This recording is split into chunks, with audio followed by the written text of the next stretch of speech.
നമസ്കാരം. ഇന്നിപ്പോൾ 13-ാം തീയതിയായി. 20-ാം തീയതി കാലത്ത് ഞാൻ UAE-യിലെത്തും. ഷാർജയിലാണ് എത്തുന്നത്. കാലത്തോടെ 7 മണിക്ക് അവിടെ എത്തും. അവിടെ എത്തിക്കഴിഞ്ഞാൽ അവിടുത്തെ കോണ്ടാക്റ്റ് നമ്പർ ഞാനിപ്പോഴേ എൻ്റെ പ്രിയപ്പെട്ട സുഹൃത്തുക്കൾക്ക് വേണ്ടിയിട്ട് ഇപ്പോഴേ ഞാൻ അനൗൺസ് ചെയ്യുകയാണ്. അതിൻ്റെ തമ്പനെയിലുണ്ടായിരിക്കും, പിന്നെ ഡിസ്ക്രിപ്ഷനിലും ആ നമ്പർ എഴുതിയിട്ടുണ്ടായിരിക്കും. അപ്പം അവിടെ വന്നു കഴിഞ്ഞാൽ സുഹൃത്തുക്കളൊക്കെ എവിടേക്കാണ് എന്തൊക്കെയാണെന്ന് എനിക്കറിയില്ല. അതുകൊണ്ട് എനിക്ക് അങ്ങോട്ട് കോൺടാക്റ്റ് ചെയ്യാൻ വളരെ തുച്ഛ നമ്പറുകൾ എൻ്റെ കയ്യിലുള്ളൂ, അറിയാവുന്ന ആളുകളുടെ. ബാക്കിയെല്ലാം മുഖപരിചയമോ അല്ലെങ്കിൽ ഈ യൂട്യൂബിൽ വരുന്ന വീഡിയോസിനകത്ത് കമൻ്റ് ഇട്ട് അങ്ങനെയുള്ള പരിചയങ്ങളൊക്കെ അല്ലേ ഉള്ളൂ. അപ്പോൾ പരിചയമുള്ളവർക്കൊക്കെ ഞാൻ അവിടെ വരുന്ന സമയത്ത് അവിടെ ഞാൻ വിളിക്കും. നേരിട്ട് പരിചയമില്ലാത്ത ആളുകൾ ദയവ് ചെയ്ത് ഇങ്ങോട്ട് വിളിക്കാൻ ശ്രമിക്കുക, കോൺടാക്റ്റ് ചെയ്യാൻ ശ്രമിക്കുക. ഇതിപ്പം ബഹ്റൈനിലോ അല്ലെങ്കിൽ ഖത്തറിലോ ഒക്കെ ആണെങ്കിൽ, കുവൈറ്റിലൊക്കെ ആണെങ്കിൽ ചെറിയ സ്ഥലങ്ങളാണല്ലോ. പക്ഷേ UAE അങ്ങനെയല്ല, പരന്നു കിടക്കുകയല്ലേ. അവിടെയുള്ള 7 എമിറേറ്റ്സിലും വരണം എന്നാണ് ഞാൻ ആഗ്രഹിക്കുന്നത്, എൻ്റെ സുഹൃത്തുക്കളും ആഗ്രഹിക്കുന്നത്. അതിനനുസരിച്ച് ഉള്ള പരിപാടികൾ ആസൂത്രണം ചെയ്യുന്നുണ്ട്. ഗ്രൂപ്പുകൾ ചേർന്നുകൊണ്ടുള്ള ഇൻട്രാക്ഷൻസ്, അതൊക്കെയാണ് ഉദ്ദേശിക്കുന്നത്. അല്ലാതെ ഇപ്പോഴത്തെ സാഹചര്യത്തിൽ വലിയ കൊട്ടിഘോഷിച്ച് സമ്മേളനം പോലെ നടത്താൻ ഗവൺമെൻറ് അനുവാദം കൂടി കിട്ടില്ല. വളരെ ബുദ്ധിമുട്ടാണ് ഇപ്പോൾ. മുമ്പൊക്കെ ഓണാഘോഷവും ക്രിസ്മസ് റംസാനൊക്കെ അത് വലിയ രീതിയിൽ ആഘോഷിച്ചിരുന്നല്ലോ. ഇപ്പോൾ അതങ്ങനെ ഈ മറ്റേ പാൻഡമിക് അവസ്ഥ വന്നതുകൊണ്ട് അത് കഴിയാതായി. ആയതുകൊണ്ട് തന്നെ മീഡിയം രീതിയിലുള്ള സംഗമങ്ങൾ, സുഹൃത്ത് സംഗമങ്ങൾ, അതാണ് ഉദ്ദേശിക്കുന്നത്. അതെവിടെയെങ്കിലും സ്ഥലത്ത് നടത്തുമ്പോൾ നമ്മൾ അനൗൺസ് ചെയ്യും, നേരത്തെ തന്നെ അനൗൺസ് ചെയ്യും. അത് പല സ്ഥലങ്ങളിലും അത് കൺഫേം ആയിട്ടുണ്ട്. ഉദാഹരണത്തിന് ഷാർജയിൽ അത് കൺഫേം ആയിട്ടുണ്ട്. അവിടെ അതുപോലെ മറ്റുള്ള പല സ്ഥലങ്ങളിലും പറഞ്ഞിട്ടുണ്ട്. ഏതായാലും അവിടെയുള്ള സമയം കൊണ്ട് എവിടേക്ക് എത്തിപ്പെടാൻ കഴിയുമോ, എത്ര ആൾക്കാരെ കാണാൻ കഴിയുമോ അത്രയും ആൾക്കാരെ കാണാനുള്ള ശ്രമം എൻ്റെ ഭാഗത്തുനിന്നുണ്ടാകും. അത് വലിയൊരു അവസരമാണല്ലോ ഇത്. ഇനിയിങ്ങനൊരു അവസരം ഇപ്പോൾ വരുമെന്ന് അറിയില്ല. അതുകൊണ്ട് ഈ അവസരം പറ്റാവുന്നിടത്തോളം നമ്മൾ എക്സ്പ്ലോയിറ്റ് ചെയ്യുക, അതാണ് നമ്മൾ ഉദ്ദേശിക്കുന്നത്. യൂട്ടിലൈസ് ചെയ്യുക, അതാണ് ഉദ്ദേശിക്കുന്നത്. അതുകൊണ്ടാണ് നേരത്തെ തന്നെ നമ്പർ എടുത്തത്. ആ നമ്പർ ഇപ്പോൾ വർക്ക് ചെയ്യില്ല. അത് നമ്പർ എടുത്തയാളത് ക്ലോസ് ചെയ്ത് വെച്ചിരിക്കുകയാണ്. 20-ാം തീയതി കാലത്ത് ഒരു 8 മണി 9 മണിയോട് കൂടിയിട്ട് അതിൽ വിളിച്ചാൽ ഞാനല്ലെങ്കിൽ വേറെ ആരാണെങ്കിലും എടുക്കും അത്. അങ്ങനെ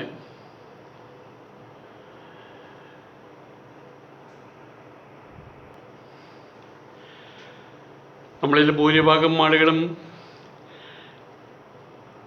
തമ്മിൽ ബന്ധപ്പെടുന്നത് വാട്സപ്പിലൂടെയോ അല്ലെങ്കിൽ ഫോൺ കോളിലൂടെയോ അതല്ലെങ്കിൽ യൂട്യൂബിലെ കമൻറ്റുകളിലൂടെയൊക്കെയാണ്. എല്ലാവരും അദൃശ്യരാണെന്നർത്ഥം.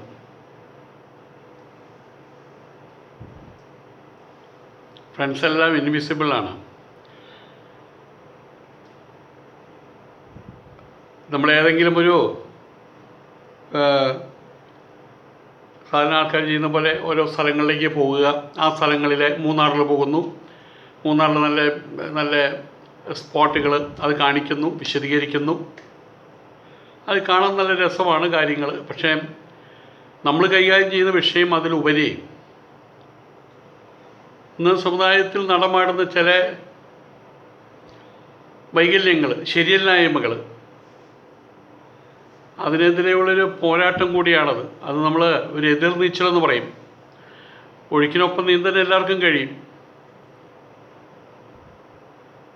പക്ഷെ ഒഴുക്കിനെതിരെ നീന്തുന്നത് വളരെ ബുദ്ധിമുട്ടുള്ള കാര്യമാണ്. ആ ഒഴുക്കിനെതിരെ നീന്തുന്ന ഒരു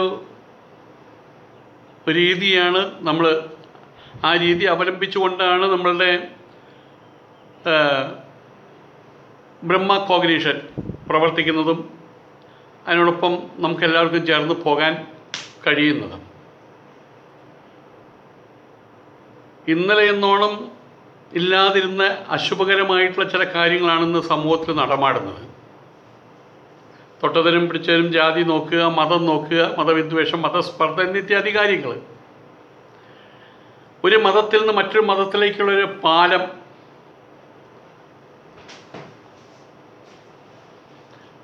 അന്യോന്യം അറിയാനും അന്യോന്യം പങ്കുവയ്ക്കാനും മനസ്സുകളിലേക്ക് കടന്നു ചെല്ലാനുള്ള സാഹചര്യം അതുപോലും ഇന്ന് ലോപിച്ചു വന്നുകൊണ്ടിരിക്കുകയാണ്.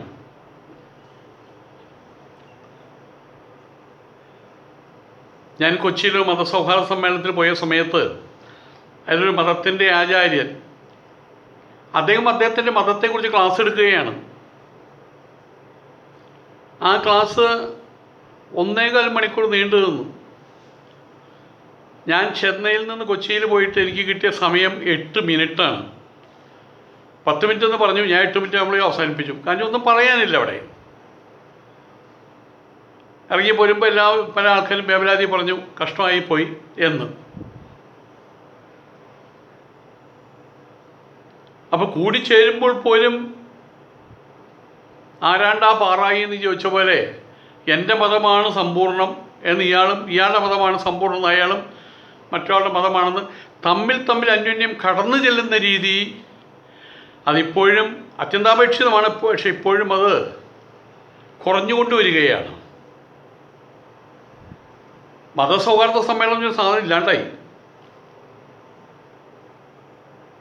പണ്ടൊക്കെ എന്തെങ്കിലും പ്രൊസഷൻ നടക്കുന്ന സമയത്ത് ഒരു മുസ്ലിം ഉസ്താദ് ഒരു ഹിന്ദുവിൻ്റെ ഒരു സന്യാസ രൂപം ധരിച്ച്, ഒരു അച്ഛൻ്റെ രൂപം ധരിച്ചതൊക്കെ ആയിട്ടുള്ള ഇങ്ങനെ നമ്മൾ കണ്ടിട്ടുള്ള ഓണാഘോഷത്തിനൊക്കെയും കാണാം ടേബിളോകൾ. ഇന്നിപ്പോൾ അതൊന്നുമില്ല.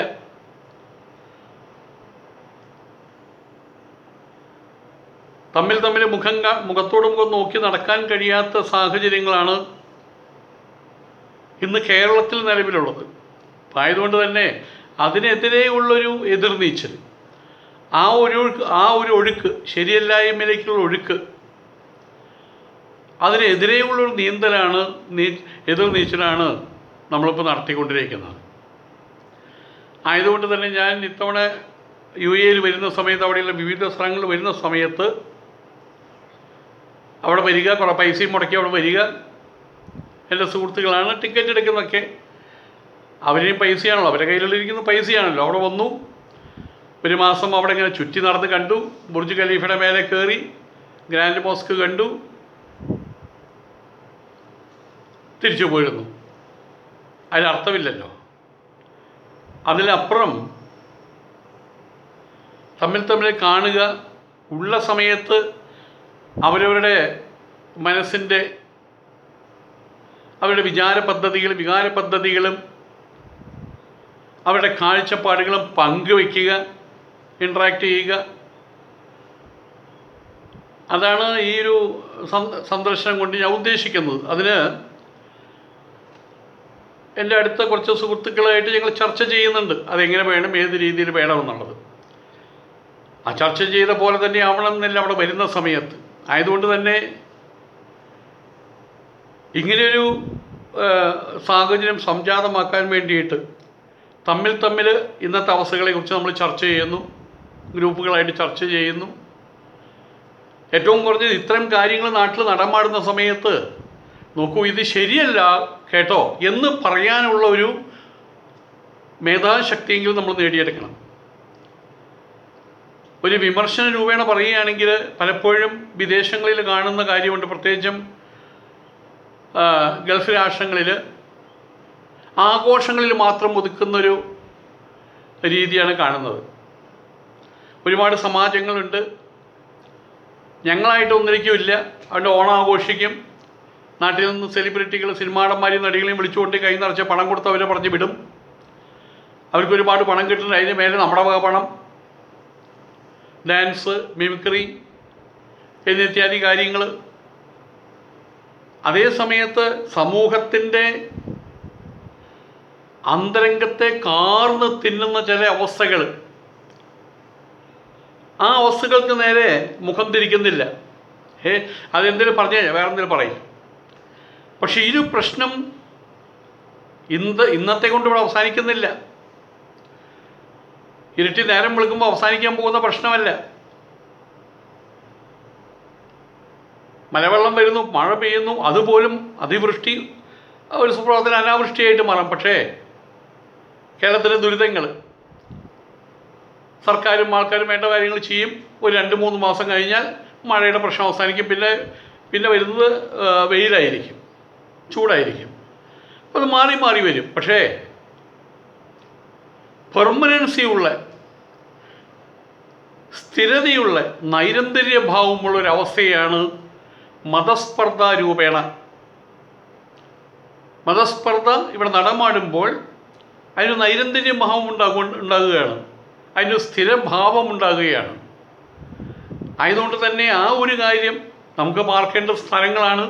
ഗൾഫിൽ ജോലി ചെയ്യുന്നു, അവിടെ സിറ്റിസനാകാൻ കഴിയില്ല. ആണെങ്കിൽ തന്നെയാണെങ്കിലും നമ്മൾ പാട്ട് പാടുന്ന പോലെ ആ 4 കാല് ഓലപ്പുരയിൽ വരാനാണ് എല്ലാവർക്കും താല്പര്യം. ഇവിടെ വരുമ്പോൾ സ്ഥിതി എന്താ? പണ്ടത്തെ പോലെ ഇറങ്ങി നടക്കുന്ന സമയത്ത് ഒരു ബഷീർ, അപ്പുറത്തൊരു ബാലഗോപാലൻ. ബഷീറിനെ കാണുമ്പോൾ നീ എവിടെയായിരുന്നു, കുറേ കാലമായിട്ട് കാണാറില്ലല്ലോ, അപ്പം നിങ്ങളൊന്നും വരവില്ലേ? ഇല്ല, ഞാൻ വന്നിരുന്നു, ഞാൻ 6 മാസം മുമ്പ് കൂടെ വന്നിരുന്നു. അന്ന് ഞാൻ കോഴിക്കോടായിരുന്നു, കുറച്ച് അമ്മയുടെ ചികിത്സയ്ക്ക് വേണ്ടി അവിടെയായിരുന്നു. അങ്ങനെ പറ, കാണാറില്ല. പിന്നെന്താ വിശേഷങ്ങൾ? തമ്മിൽ കാണുന്ന സമയത്ത് അവരുടെ ഒരു വെൽഫെയർ എൻക്വയറി എന്നിത്യാദി കാര്യങ്ങൾ. അതും വെച്ചൊരു ഗൾഫിൽ നിന്ന് തിരിച്ചു വരുന്ന അബൂബക്കർ ബാലഗോപാലിനെ കാണുമ്പോൾ, ബാലഗോപാല സുഖമല്ലേ? എന്ത് സുഖം? ഇതെന്താ ഇങ്ങനെ? പിന്നെ ഞാനെന്താ വേണ്ടത് എന്ന രീതിയിൽ സ്പർദ്ധയോട് കൂടിയിട്ട് നോക്കുന്നൊരവസ്ഥ വന്നാൽ ആ വരുന്ന ആളുടെ സങ്കടം എന്തായിരിക്കും ആലോചിച്ച് നോക്കൂ. ആയതുകൊണ്ട് തന്നെ ഈ ഒരു കാര്യം കൂടി ഇന്ന് കേരളത്തിൻ്റെ ഭാവി ഭാഗധേയം, വർത്തമാന ഭാഗധേയമൊക്കെ നിയന്ത്രിക്കുന്നതിൽ പ്രവാസികൾക്ക് വലിയ പങ്കാണുള്ളത്. പ്രവാസ ലോകത്തിൽ എന്തെങ്കിലും കെടുതികൾ വന്നു കഴിഞ്ഞാൽ നെഞ്ചിടിപ്പ് കൂടുന്നത് കേരളീയരുടേതാണ്. അത്രമാത്രം തമ്മിൽ ബന്ധപ്പെട്ട് കിടക്കുകയാണ്. കേരളത്തിൻ്റെ പകുതിയാണ് പ്രവാസ ലോകം, കേരളത്തിൻ്റെ പാതിയാണ് ഗൾഫ് രാഷ്ട്രങ്ങൾ. അവിടുത്തെ ഒരു രാജാവിന് എന്തെങ്കിലും അപകടം പറ്റി ആശുപത്രിയിൽ പോയാൽ ഇവിടെ നിന്ന് കരയുന്നവരുണ്ട്. അതിബഹുമാന്യനായിട്ടുള്ള ഹിസ് മെജസ്റ്റി സുൽത്താൻ കാബൂസ്, അദ്ദേഹം ഇഹലോകവാസം വെടിഞ്ഞ സമയത്ത് കണ്ണൂർ വരെ ഒരു ക്ഷേത്രത്തിനകത്ത് 16 അടിയന്തരം നടത്തിയിട്ടുണ്ട്, അദ്ദേഹത്തിൻ്റെ ഫോട്ടോ വെച്ചിട്ട്. അതുപോലുള്ളൊരു ഭാവമാണ് ഗൾഫ് രാഷ്ട്രങ്ങളെക്കുറിച്ച് ഇവിടെ സൂക്ഷിച്ചു വച്ചിട്ടുള്ളത്. ആയതുകൊണ്ട് തന്നെ ഗൾഫിലുള്ള ആളുകൾ ഇവിടെ നടമാടുന്ന ഈ ഒരു അകൃതമായിട്ടുള്ള അവസ്ഥ, അതിന് നേരെ കണ്ണടയ്ക്കരുത്. അത് അത്യന്തം അപകടകരമാണ്. തെറ്റ് ചെയ്യുന്നത് തെറ്റാണ്. ആ തെറ്റിനെ തിരുത്താൻ ശ്രമിക്കാതിരിക്കുന്നത്, തിരുത്താൻ കഴിയുന്നവർ, അതാണ് ഏറ്റവും വലിയ തെറ്റ്. അതിന് നേരെ നിസ്സംഗത പാലിക്കുന്നത്. ആയതുകൊണ്ട് തന്നെ ഞാനവിടെ വരുന്നത് മതപരമായിട്ടുള്ള കാര്യങ്ങൾ ചർച്ച ചെയ്യാനല്ല. നമ്മുടെ കേരള സമൂഹം, ആ കേരള സമൂഹത്തിൽ ചില അസുരവിത്തുകൾ 1, 2, 3, 4, 8, 10, 50, 60 ഉണ്ടാകുള്ളൂ. പക്ഷേ പല്ലിയും പായസവും എന്ന് പറഞ്ഞൊരു കഥ ഞാൻ വായിച്ചിട്ടുണ്ട്. അത് വേദത്തിലുള്ള കഥയാണ്, വേദ കഥയാണ്. അത് പുരാണം എന്നറിയില്ല. വലിയ ഒരു പായസം ഉണ്ടാക്കാൻ വേണ്ടി വലിയ ചരക്ക് വേണം. ചരക്ക് എന്ന് പറഞ്ഞു കഴിഞ്ഞാൽ മറ്റേ കണ്ടിട്ടില്ലേ, വലിയ ഓട് കൊണ്ടുണ്ടാക്കിയിട്ടുള്ള ഒരു ആനയ്ക്ക് കയറിയത് കുളിക്കാം അതിനകത്ത്. അത്രയും വലിപ്പമുള്ള 4 കാലും വെച്ച് ആനയ്ക്ക് അവിടെ നിൽക്കാം. അത്രയും വലിപ്പമുള്ള സ്ഥിരമായിട്ട് ഇളക്കി മാറ്റാൻ പറ്റാത്ത രീതിയിലുള്ള ചരക്കുകളുണ്ട്. അതിനാണ് പായസം തയ്യാറാക്കാൻ. അരി വേണം, പഞ്ചസാര വേണം, പാല് വേണം, അണ്ടിപ്പരിപ്പ് വേണം, ഉണക്കമുന്തിരി വേണം. ഇതെല്ലാം കഴിഞ്ഞ് ആളുകളുടെ വ്യയം വേറെ. അടിയിൽ ചൂട് പിടിപ്പിക്കണം. കണ്ടവാനം ചൂടായി കഴിഞ്ഞ് കഴിഞ്ഞാൽ അടി പിടിക്കും. ചൂടില്ലെങ്കിൽ വേവാൻ വൈകും. അങ്ങനെ കഷ്ടപ്പെട്ട് ബുദ്ധിമുട്ടി പായസം ഇതാ ആയി, ഇറക്കി വെക്കാറായി എന്ന് പറഞ്ഞ സമയത്ത് ആ പായസത്തെ എമ്പാടും നശിപ്പിക്കാൻ ഒരു പല്ലി വിചാരിച്ചാൽ മതി. ഇവരെ കൊണ്ട് ഞങ്ങൾ ഈ പായസം തീറ്റിക്കില്ല എന്ന് പറഞ്ഞ് എൻ്റെ ജീവിതം പോയാലും കുഴപ്പമില്ല, ഒരു പല്ലി വന്ന് ആ പായസത്തിൽ വീണാൽ നമ്മൾ ആ പല്ലി വീണ ഭാഗം മാത്രം എടുത്ത് പുറത്ത് കളഞ്ഞ് ബാക്കിയുള്ള പായസം കഴിക്കൂ. ഈ രീതിയിലുള്ള പല്ലികൾ തീവ്രവാദവും പറഞ്ഞ് കേരള സമൂഹത്തിൽ കിടന്ന് അങ്ങ് മുതൽ ഇങ്ങ് വരെ കാസർഗോഡ് മുതൽ കന്യാകുമാരി കിടന്ന് വിളയാടുന്നുണ്ട്. അത്തരം ആളുകൾ അവരുടെ ചെയ്തികൾ കേരള സമൂഹത്തിൽ വലിയ രൂപത്തിൽ ദുർഗന്ധം പടർത്തുന്നുണ്ട്. വിഷമായി ഓമിപ്പിക്കുന്നുണ്ട് അവർ. അതിനെ ഞങ്ങൾ നോക്കിക്കാണുന്നുണ്ട് എന്നെങ്കിലും പറയാൻ നമ്മളെല്ലാവരും തയ്യാറാകണം. കോടിക്കണക്കിന് രൂപയാണ് പ്രവാസികളുടേതായിട്ടുള്ള കേരളത്തിലേക്ക് വരുന്നത്. ഇന്ന് കേരളത്തിലുള്ള ആളുകൾ നട്ടല് നിവർത്തി നടക്കുന്നുണ്ടെങ്കിൽ, പുഞ്ചിരി പൊഴിച്ച് നടക്കുന്നുണ്ടെങ്കിൽ, വീടുകളിൽ കൃത്യമായിട്ട് 3 നേരം 4 നേരം ആഹാരം കഴിക്കുന്നുണ്ടെങ്കിൽ, അതിന് കഴിഞ്ഞ 50-60 വർഷമായിട്ട്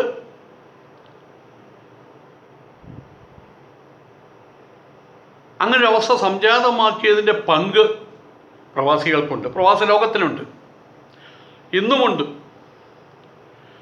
അങ്ങനെയുള്ള പ്രവാസികൾക്ക് അവകാശമുണ്ട് ഇതിനൊന്നുമല്ല ഞങ്ങൾ പൈസ അയച്ചു തരുന്നത് എന്ന് പറയാൻ. മതസ്പർദ്ധയായിട്ട് പടർത്താൻ ശ്രമിക്കുന്നൊരു കൂട്ടം വിഭാഗത്തെ നോക്കിയിട്ട്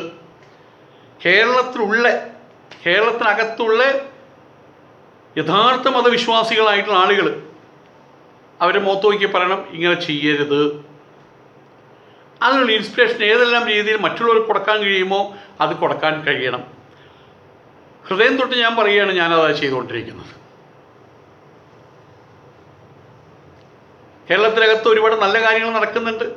നല്ല മതാനുയായികളുണ്ട്, അവർ നല്ല മത നേതാക്കന്മാരുണ്ട്. അത് പറയേണ്ട ആവശ്യമില്ലല്ലോ. കാലത്ത് സൂര്യൻ ഉദിച്ചു, വൈകുന്നേരം സൂര്യൻ അസ്തമിച്ചു, ഒരു പ്രശ്നവുമില്ല. പക്ഷേ കാലത്ത് സൂര്യൻ ഉദിച്ചില്ലെങ്കിലോ, ഉദിക്കാൻ വൈകിയാലോ നമ്മൾ പറയും എന്താ സൂര്യൻ ഉദിക്കാത്തത്? അത് നമുക്ക് സങ്കടം ഉണ്ടാക്കുന്ന കാര്യമാണ്. അപ്പം നെഗറ്റീവായിട്ടുള്ള ചില കാര്യങ്ങൾ വരുമ്പോൾ ക്രിട്ടിസൈസ് ചെയ്യുന്നത് അത് സർഗാത്മകതയ്ക്ക് വേണ്ടിയിട്ടാണ്. അപ്രോപ്രിയേറ്റായിട്ടുള്ള അപ്രീസിയേഷൻസ്, അവരെ കൺസ്ട്രക്റ്റീവായിട്ടുള്ള ക്രിറ്റിസിസം, അതിന് തല്ലി തോൽപ്പിക്കാനോ പറഞ്ഞു തോൽപ്പിക്കാനോ അല്ല, വാദിച്ച് തോൽപ്പിക്കാനല്ല. അവരുടെ മുഖത്ത് പുരണ്ട കരി, നിങ്ങളുടെ മുഖത്ത് കരിയുണ്ട്, അതെവിടെയാ, ഞാൻ തുടച്ചു തരട്ടെ, ആ രീതിയിലുള്ളൊരു അപ്രോച്ച്. ഞാൻ ഇത്തവണ UAE എല്ലായിടത്തും വരുമ്പോൾ എൻ്റെ സഹോദരന്മാരോട് എനിക്ക് പറയാനുള്ള ഈ കാര്യമാണ്. വീണ്ടും പറയുന്നു, മതപരമായ കാര്യമല്ല, നമ്മുടെ സാഹോദര്യത്തിൻ്റെ കാര്യം, അതാണ് പറയാനുള്ളത്. അതിൻ്റെ മേലെ വന്നിട്ടുള്ള ആ സാഹോദര്യമാകുന്ന അതിമനോഹരമായിട്ടുള്ള ചിത്രത്തിൻ്റെ മേലെ വന്നിട്ടുള്ള കോറി വരയ്ക്കൽ, അവൻ ചളി തട്ടി തെറിപ്പിച്ചിരിക്കുകയാണ്. അതിനെ മാച്ചു കളഞ്ഞ് പൂർവ്വസ്ഥിതിയിലാക്കാനുള്ള ശ്രമത്തിൻ്റെ ഭാഗമായിട്ട് നമുക്ക് എന്ത് ചെയ്യാൻ കഴിയും? അതിനെക്കുറിച്ച് ചെറുതായിട്ടൊന്ന് വിചിന്തനം ചെയ്യുക. അതാണ് ഞാൻ ഇത്തവണ വരുന്ന സമയത്ത് എളിയ രൂപത്തിൽ, വളരെ എളിയ രൂപത്തിൽ, അതിനെനിക്ക് കഴിയുള്ളൂ. ഞാൻ മന്ത്രിയല്ല, ഏതെങ്കിലും ഒരു പ്രസ്ഥാനത്തിൻ്റെ നേതാവല്ല, ജേതാവല്ല. പക്ഷേ അണ്ണാറക്കണ്ണനും തന്നാലായത് എന്ന് പറയുന്ന പോലെ നമുക്കും കേരളത്തിൻ്റെ ആ പഴയ മഹിമയിലേക്ക്, പെരുമയിലേക്ക് കേരളത്തെ തിരിച്ചു കൊണ്ടുവരാനുള്ള ശ്രമത്തിൻ്റെ ഭാഗമാകാം. എളിയ തോതിലെങ്കിലും നമുക്കതാകണം. ആയേ മതിയാകുമോ, നമ്മുടെ ബാധ്യതയാണ്. അവനവനോടുള്ള ബാധ്യത എന്നുള്ളതിലുപരി അടുത്ത തലമുറയോടുള്ള ബാധ്യതയാണ്. ഏതായാലും അടുത്ത 20-ാം തീയതി മുതൽ ഞാൻ ആ പ്രവാസ ലോകത്തിൽ കിടന്ന് ചുറ്റി കറങ്ങുന്നുണ്ടായിരിക്കും. ആദ്യം ഷാർജയിലാണ്, അത് കഴിഞ്ഞാൽ എവിടേക്കാണെന്ന് എനിക്കറിയില്ല. ഷാർജയുടെ വടക്കാണോ തെക്കാണോ പടിഞ്ഞാറാണോ കിഴക്കാണോ ദുബായിൽ നിന്ന് എനിക്കറിയില്ല. അപ്പോൾ അവിടെയുള്ള ആൾക്കാർ, എൻ്റെ സുഹൃത്തുക്കൾ പറയും, സ്വാമി നമുക്ക് ഇന്ന സ്ഥലത്തേക്ക് പോകാം. അപ്പോൾ അവിടേക്ക് പോകുമത്രേ എനിക്ക് ചെയ്യാൻ കഴിയുള്ളൂ. പിന്നെ വീണ്ടും പറയുകയാണ്, എൻ്റെ നമ്പർ ഞാൻ ഇതിൻ്റെ ഡിസ്ക്രിപ്ഷനിൽ കൊടുക്കുന്നുണ്ട്, തമ്പനെയിലും കൊടുക്കുന്നുണ്ട്. 20-ാം തീയതി ഒരു 9 മണി 10 മണി ആയി കഴിഞ്ഞാൽ അത് ഓപ്പൺ ചെയ്യും, വിളിച്ചാൽ കിട്ടുകയും ചെയ്യും. നിങ്ങളൊക്കെ എന്നെ ദയവീത് വിളിക്കണം, കഴിയാവുന്നൊരു ദയവീത് വിളിക്കണം. പറ്റാവുന്നിടത്തോളം ആൾക്കാരുമായിട്ട് മുഖാമുഖം നേരിട്ട് കാണാനാണ് ഞാൻ ആഗ്രഹിക്കുന്നത്. ആഗ്രഹം നിങ്ങൾക്കും ആഗ്രഹമുണ്ടെന്ന് എനിക്കറിയാം. ഇങ്ങനൊരു സ്വരൂപത്തെ ചിത്രങ്ങളിലും വീഡിയോയിലേ കണ്ടിട്ടുള്ളൂ. നിങ്ങൾക്കും ആഗ്രഹമുണ്ടെന്ന് എനിക്കറിയാം. ആഗ്രഹം പരമകാരുണികനായിട്ടുള്ള ദൈവം നമുക്ക് സാക്ഷാത്കരിച്ച് തരട്ടെ. എല്ലാവർക്കും എൻ്റെ വിനീതമായ നമസ്കാരം. 20-ാം തീയതി കാണാം.